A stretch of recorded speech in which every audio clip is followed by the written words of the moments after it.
The iPhone 11 has been extensively praised ever since it was released back in October, with many heralding it as the phone of 2019. And whilst I'm not sure if I can agree with that statement, I was certainly intrigued, so I went and picked up one for myself. Hey guys, my name is Ryan Thomas and this is my 3-month review of the iPhone 11. Reviewing a phone like this is rather tricky because of it being, well, the default iPhone this year, and being made for so many people, everyone is going to have their needs and desires for a phone, most of which I don't tend to line up with. I'm a phone journalist, a reviewer, it's my job, so the usage of the phone is going to depend and vary heavily on what other phone I'm reviewing for work, whether I'm sat at my PC writing all day. It's going to be very different to the typical user that may be out doing other things, not necessarily focused on smartphones every day.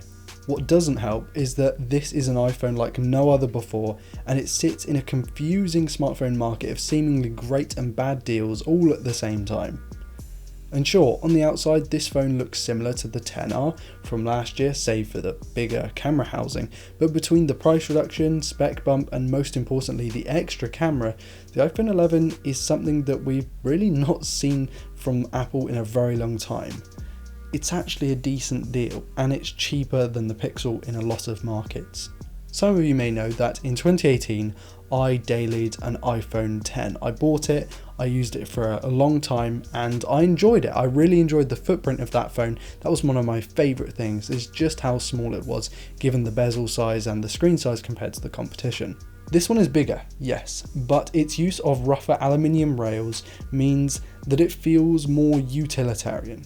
It's also thicker and naturally heavier, leading to a more chonky phone, but also a more solid feeling one. The separate volume buttons, which I prefer over a rocker any day, are clicky and tactile, as are the volume button and switches. This phone is IP68 water and dust resistant, and of course features that lightning port, which we'll talk about a little bit later. The I/O issue for me isn't the lack of a headphone port. I barely ever, if ever, use a headphone. The problem of a lack of I/O in this smartphone isn't anything to do with the headphone port, but rather the lack of dual SIM support outside of China. I have 3 SIM cards and I like to carry a maximum of 2 phones at a time, so it would be nice if my primary phone, the iPhone, my daily phone, the one only phone that I own, that's a lot of owns, had the dual SIM support so I could put both of my SIMs in there. Now, we have to talk about the notch because it's an iPhone and, you know, it hasn't evolved yet.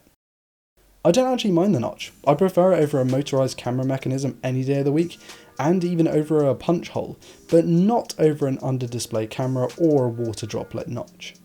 What I think is more of a concern is that thick border around the outside. I genuinely didn't realise how big these bezels were until I used the phone in person. They're pretty damn big, but maybe I was used to the Mate 30 Pro and 7T Pro, but damn girl, you thick. What isn't so thick is the screen resolution, and it has to be one of the most, if not the most controversial thing about this phone. In my opinion, I think it's over-dramatised. To a lot of you out there that are into smartphones, into technology, what you'll do is look at specs. You'll look at numbers, you'll look at resolution, pixel density figures, and you'll just compare them. And that's a problem because you really need to think about the usability of a phone. This phone, I review big, crazy phones, Samsung, Huawei, the flagship stuff. This 720p or sub 720p, whatever it is, 60Hz display has been just fine. I haven't noticed the loss of resolution. For those of you out there who really care about those things, I think unless it's for a very certain use case, you're very much looking too far into it. To anyone saying that this is a worse display than some of the 1080p or Quad HD smartphone displays on the market, you're wrong. I'm sorry, some of those displays are good, some of them are a lot better, but you really need to take into account other things like brightness range, how dim it goes, viewing angles, color reproduction accuracy, anything like that. You need to take into account all of those things, not just resolution. And this smartphone screen is one of the better ones that I've used this year. I'm sorry to break the news to you. I have problems with this phone. It's not perfect. There are a lot of things I would change and I would swap it out. This isn't my perfect daily phone. I have other phones, especially the Huawei phones, that I much prefer over this one, but the display isn't the problem, unfortunately. Perfect example of this is the Pocophone F1 that has a high resolution screen than this.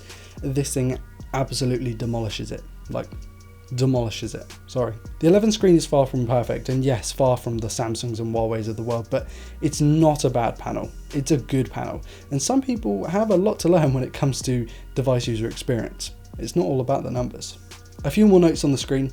It gets brighter and dimmer than I was first expecting for an LCD, so good job Apple, and it's a flat panel. As Ben from the Lover of Tech channel says, the flat screen is dying, and you know what? We need to cherish those final years with them. On a serious note, the lack of 3D touch really annoyed me because that was something I used all the time on my iPhone 10, and it not being here, or even on the more premium 11 Pro, it's just not good enough. Like, I want my 3D touch back. Performance hasn't been an issue on the iPhones for a number of years now, and with the A13 Bionic and 4GB of RAM, I haven't had any performance issues on my unit whatsoever. I don't play many games, but the games I do play have run absolutely fine on the platform, and I'd bloody well hope so due to the lower required pixel count. In every other area, this phone has never once had a performance issue in terms of its hardware. My model is the white 128GB SKU, of which I've used about 20GB. Thanks Google Drive. Photos seem to process pretty quickly, if not instantly, and the same goes for video recording in all modes. This feels like the fastest phone I've ever had. However, there is a pretty big issue with the 11. It's software. Let me fill you in.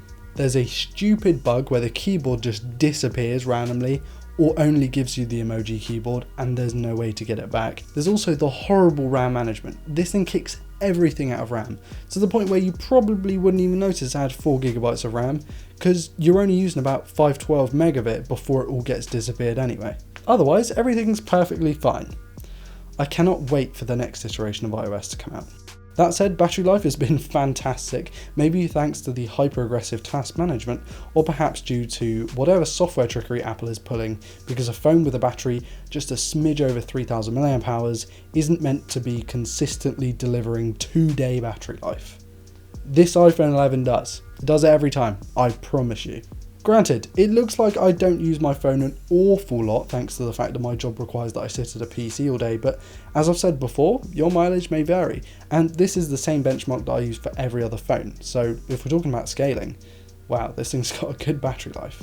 Something that isn't quite as good is the charging. I don't use wireless charging. I did on my iPhone 10, but it got so warm that I felt like it was going to degrade the battery, so I stopped using it, switched over to Apple's standard charging, and it's just so slow. When, you know, I can pick up a Realme X2 Pro and it can charge in under 30 minutes. This thing takes multiple hours to charge from 0 to 100%, and it's just not that good. It's a good thing I don't have to charge it up all that often, but yeah, it's a pain when I do. Oh, and the fact that most of my friends ditched the iPhone years ago for more popular and arguably better Huawei and Samsung handsets, yeah, none of my phones have the lightning cable when I need a charge. Before we delve into the iPhone 11's camera, arguably its biggest selling feature, I want to talk about some other bits and bobs like the speakers. They're really good and really bassy, and I'm incredibly impressed. I even put a tweet out about it.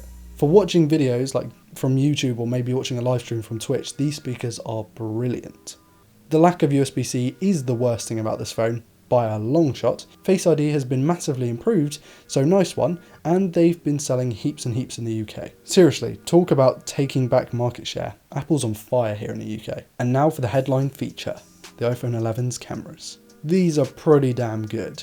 But you know what? They're not the best. People calling this the best camera phone are wrong. IMO, the Mate 30 Pro, got much better stills results in my testing. That is the best camera in my opinion. There are three main standout issues that I have with the 11's camera. One, night mode doesn't work on the ultra wide lens, which is really crap because that's often the lens I want to use the most at night. Two, Apple's stupid skin tones are absolutely horrific and the worst I've ever seen on a smartphone ever, and they return here. They're the same issues that I had with the iPhone 10 and the iPhone 8. And three, this thing flares like it's absolutely nobody's business. Even when using the standard main lens, you get this terrible glary flare on lights, and it honestly, it just ruins shots. It ruins images, that you can't retake because you can't turn off the glare. Otherwise, images look pretty good. Portrait mode is pretty great, and I'm glad to see an improvement here. Video is still top dog with live HDR processing thanks to the incredibly powerful A13 chip, and Apple's 60p UHD front-facing camera is also great too. I appreciate the modes here, and we finally get to change the resolution in the camera app now, which is a massive step in the right direction, just one that they should have taken about a decade ago. On the whole, it's a great camera system. The HDR is fantastic, colours look accurate and poppy, and having an ultra-wide lens on an iPhone is almost surreal. This is by no means a bad camera. I know I've kind of hit on it a lot, and it has got its flaws, but more importantly, it's not as good as those fancy pants YouTubers living in sunny LA are making it out to be. Not all of us live in perfect sunshine and colourful environments, and it's in those less than ideal moments that people will be using their smartphone cameras anyway. Sorry, Jonathan Morrison, fight me. And that leads us on to the pricing. For £729, you get the base 64GB model. And for those who use more than 30 to 50 gigabytes in their smartphone, I honestly don't really understand how. I feel like the base model should have been 128 gigabytes. For those who do, I've just never managed to use that much space on a smartphone. Kind of baffles me that there are 1 terabyte smartphones out there. Either way, that's about 50 to 60 pounds more than the Pixel 4 here in the UK, and like 30 less than a 7T Pro. Which would I pick out of all of those? Probably still the iPhone. I'm not a massive fan of OnePlus's software. I think these days it's good, like it's really good, almost too good, and a little bit boring, and I've kind of used a lot of OnePlus smartphones. I wouldn't buy the Pixel because it just doesn't have a wide angle camera or ultra wide camera, and I need one of those. So that leaves me with the iPhone. I've seen a lot of people buy the Pro model over this, but then I've seen a lot of people buy this one as well. I've just seen a lot of iPhone 11 series devices out there, and I can understand why it sells so well, because it's the first iPhone that has like a properly good camera system. And I mean a camera system, not just kind of that terrible little 2x telephoto that most of the time doesn't even engage anyway. I mean an ultra wide angle camera and a standard camera.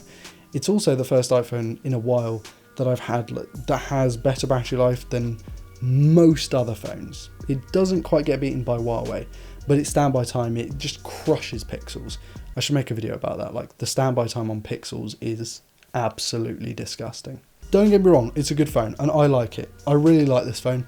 I don't think it's anywhere near as good as a lot of people are saying that it is, but it's definitely not really bad because it has a low resolution screen. Like, either way, I recommend it to those of you looking for a brand new iPhone.